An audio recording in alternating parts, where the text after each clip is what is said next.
Zinn was born to a Jewish immigrant family in Brooklyn, New York City, on August 24, 1922.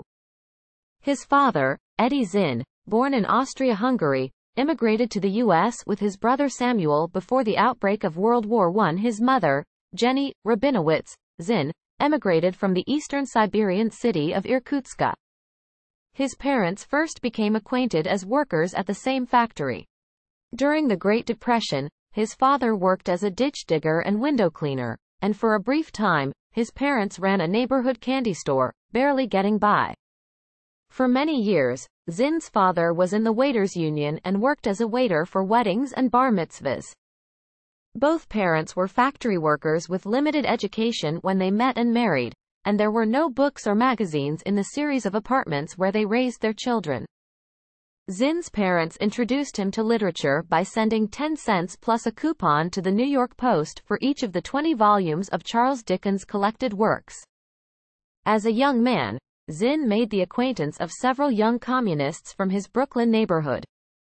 They invited him to a political rally being held in Times Square. Despite it being a peaceful rally, mounted police charged the marchers. Zinn was hit and knocked unconscious. This would have a profound effect on his political and social outlook.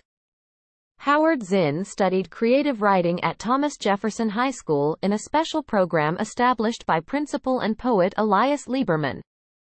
Zinn initially opposed entry into World War II, influenced by his friends, by the results of the Nye Committee, and by his ongoing reading. However, these feelings shifted as he learned more about fascism and its rise in Europe. The book Sawdust Caesar had a particularly large impact through its depiction of Mussolini. Thus, after graduating from high school in 1940, Zinn took the civil service exam and became an apprentice shipfitter in the New York Navy Yard at the age of 18. Concerns about low wages and hazardous working conditions compelled Zinn and several other apprentices to form the Apprentice Association. At the time, apprentices were excluded from trade unions and thus had little bargaining power, to which the Apprentice Association was their answer.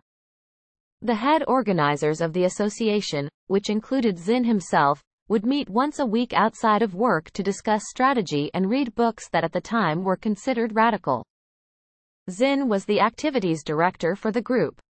His time in this group would tremendously influence his political views and created for him an appreciation for unions.